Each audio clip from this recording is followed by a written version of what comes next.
Alright, hi guys, this is Jono Jones, and today I have three special guests with me. I have Yuri, Jason, and Sendi. And today I just want to ask them a few questions about comp prep, their goals, nutrition, just a few different things to give you guys some insight in how a competitor for bodybuilding approaches their whole prep and their training and diet. So I'm going to start with Jason. Jason, what is your, just for the people out there that have never competed and they might be thinking about competing, what is the most challenging thing when it comes to preparing for a show? Good question. I think the most challenging thing I found for preparing for a show, especially after doing the first show, was getting in the right mindset and making sure it's something you want to do, it's a goal you want to achieve. That's awesome. Yeah. What about you, Sendi? What is the most challenging thing for you when it comes to competing? The most challenging thing for me is organising your whole life around the comp prep. So trying to fit in your training and meal prep and basically everything you need to do to get your body into shape while still somehow having a life other than in the gym. Yeah. That was what I had difficulty with. Okay. I know we've got Yuri here today, special guest. You've done a show before last year, right? Yep. Your first show ever. What would you say is the most challenging thing for you when you did your comp prep? I believe that would be the self-discipline. Okay. Yeah. As it's something that can't be taught by anyone but yourself. And then training hard, have the goals in your head, always visualize yourself up on stage winning. Yeah, that's awesome.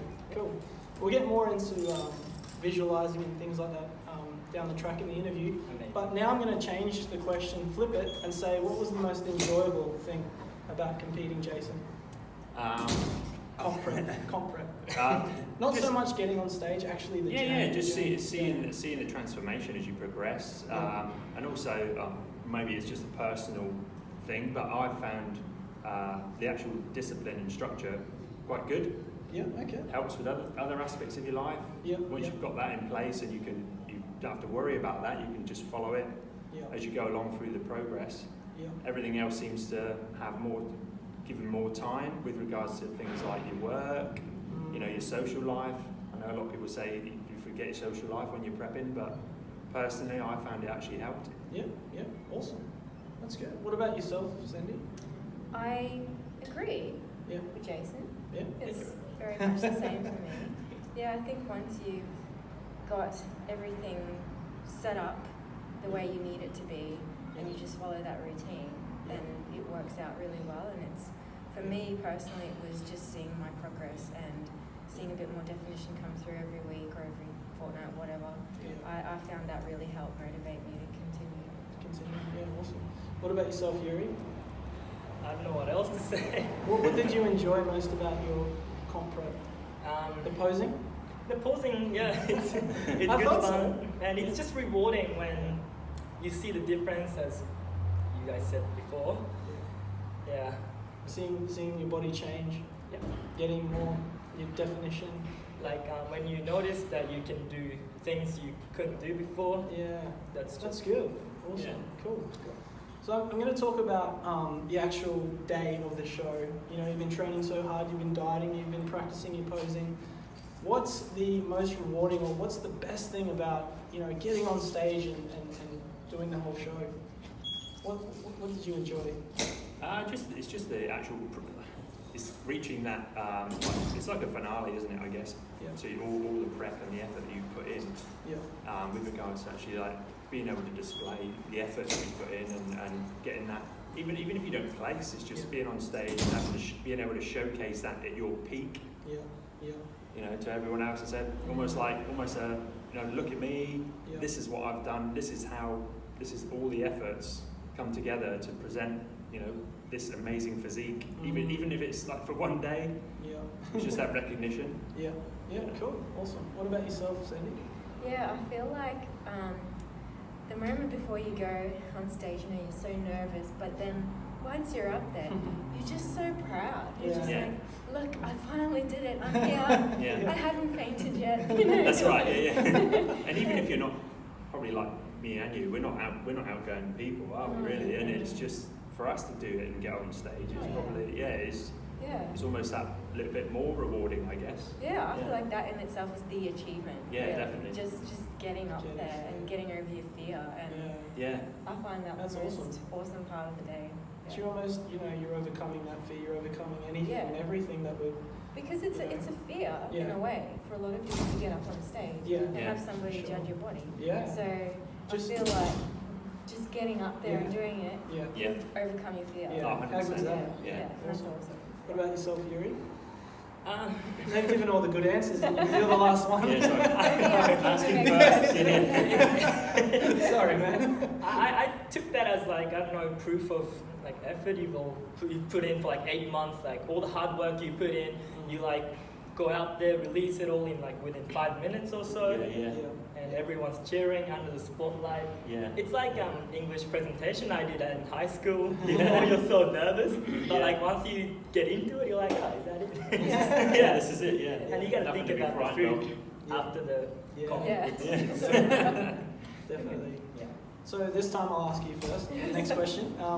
So once you've done the show, all that adrenaline's passed, and you go back home, and you're reflecting over your show.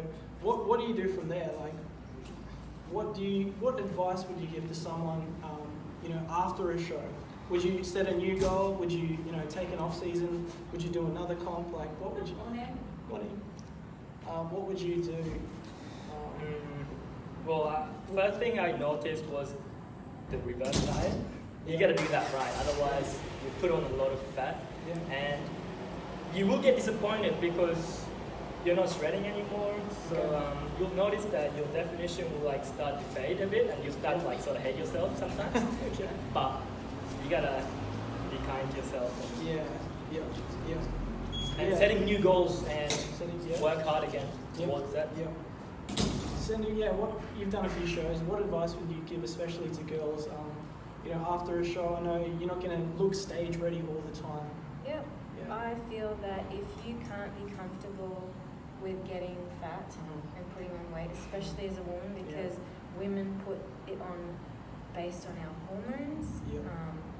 Our body types are completely different to men.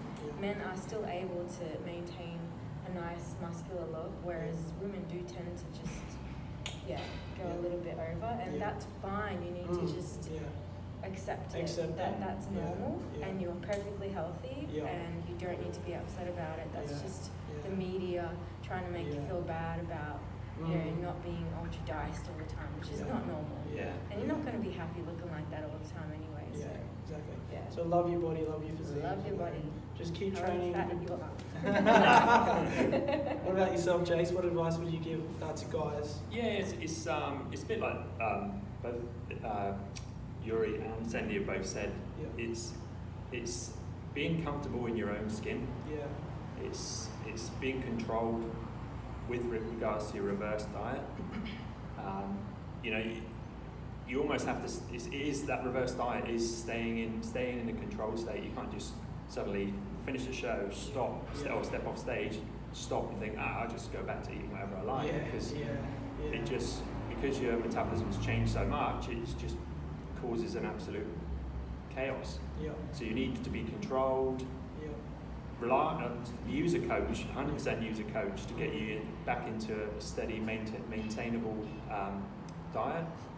And also, and your training as well, that needs to change, because you need to, like Yuri said, you need to set goals to give you another focus, to help you maintain and progress on to the next level. If you're serious about the sport and want to take it further, then you need to use your off season well, definitely. That's awesome. That's good advice.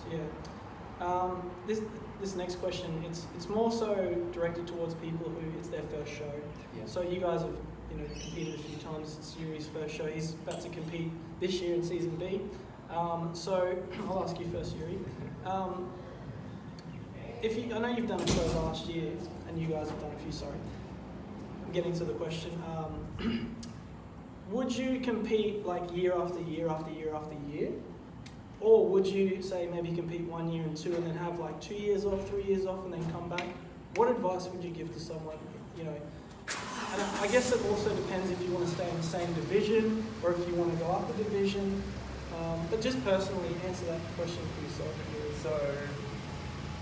So you competed last year. Yeah. Okay. Now you're going to do another show this year.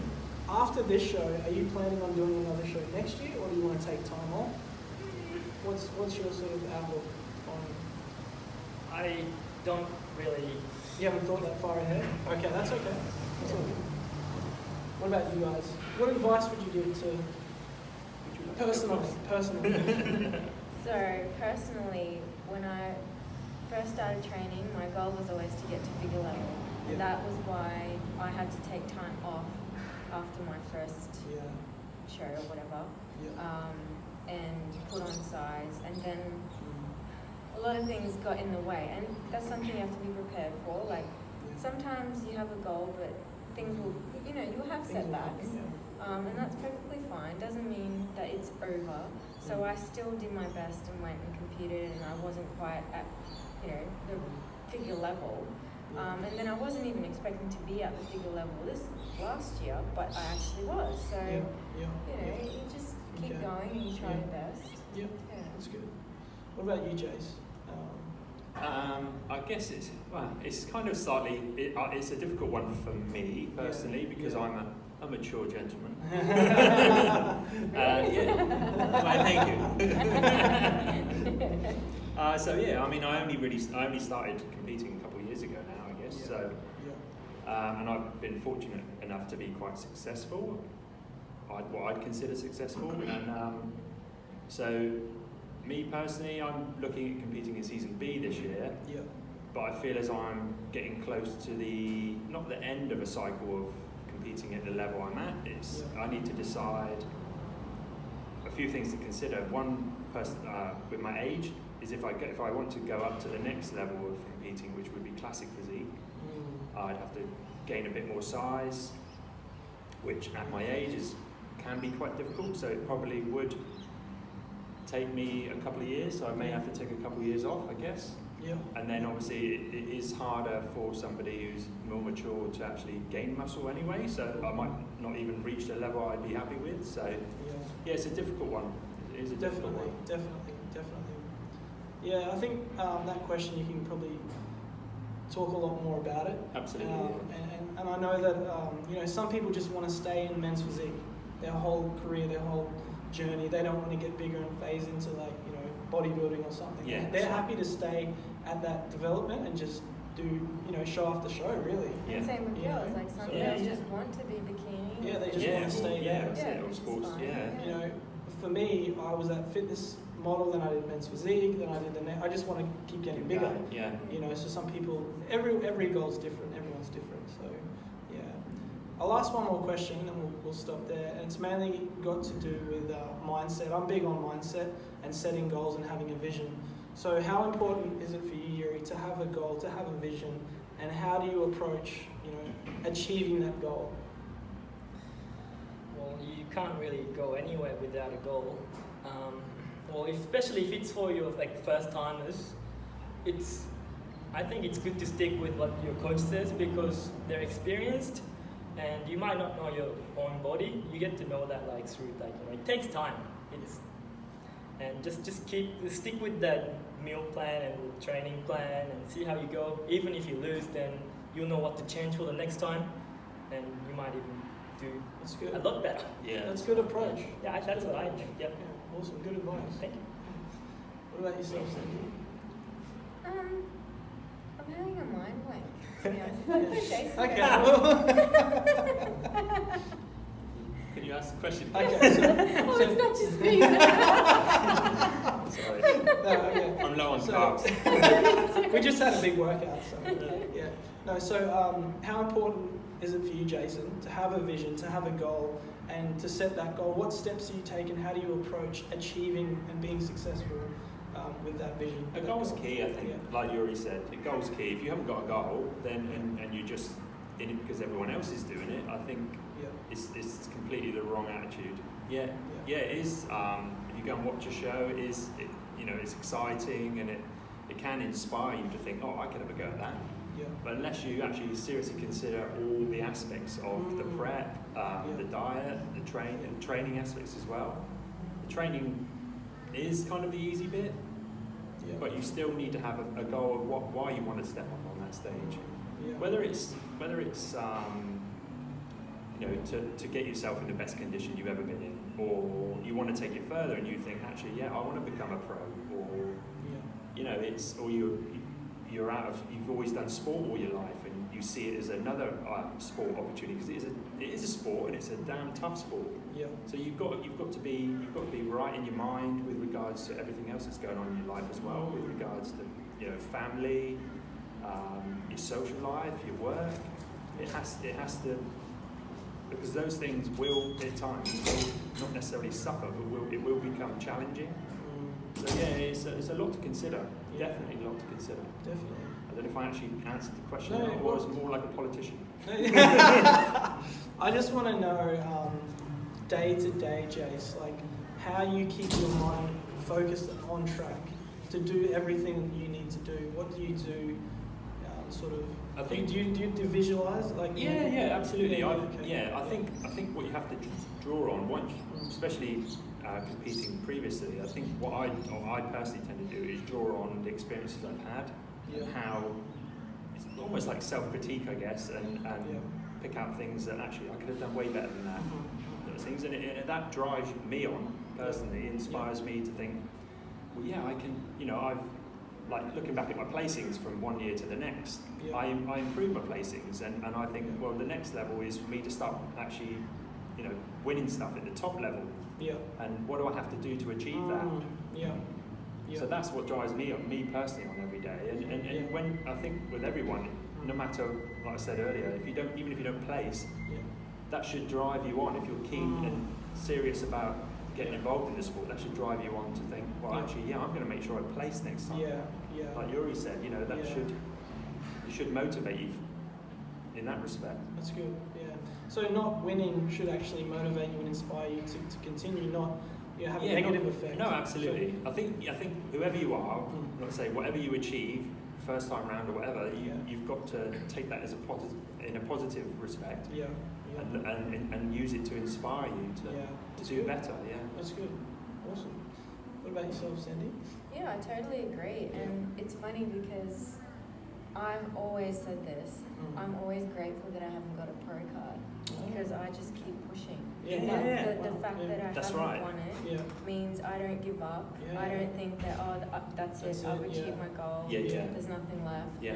Like I'm continually chasing my dream. And at the moment I don't even know what that dream is, to be honest with you. But I just want to develop a physique that I'm happy with. So I'll just keep going until I get there. And I know it sounds a bit corny, but it's that saying, to be better than you were the day before, isn't it? And I think that's almost the mantra for everyone, I think, that's in the sport, to be honest. I've got something too cool to add on as well, actually. Yeah, cool. Yeah. I think it's all in your heads. It's a battle against yourself, really. They train and do this not to win, but not to lose against yourself. So placing doesn't, if you don't place, doesn't mean you lost. No, that's right. That's right. Just don't give up. Keep your head in there and be strong. Not physically, but mentally, especially. That's awesome. So good, guys. Is there anything else anyone wants to say? Like maybe actually, you know what we'll do? One tip from everyone. Okay, just anything you want to say concerning. It's not stuff from this end. It's not stuff from this end, he said. You want to start with me? Let's go for it. One tip is to remember that you're going to have good days and bad days, but it doesn't matter when you have a bad day, there will always be a good day after. And just don't give up. That's the best tip I can give you. Don't give up. Awesome. Yeah. Cool. My tip, listen to the coach. They're the expert. Cool. Good. Jono, you have something? Because I'm still thinking. Okay, right. My advice is, for me, bodybuilding, always enjoy, as much as you can, have fun. You know, it is a sport, it is a competition. For me, when I'm having fun, that's when I perform the best. So enjoy it. Enjoy it as much as possible. I guess don't be afraid of like failure. I'd say just keep trying, challenging yourself, push your limit, and one day you'll overcome yourself, and you'll be happy with yourself. Awesome. Great. Thanks, guys. That was a great interview. I'll see you in the gym next time. See you in the gym. Thank you. Thank you. Thank you. My wife's hand. Thank you. Oh, I think.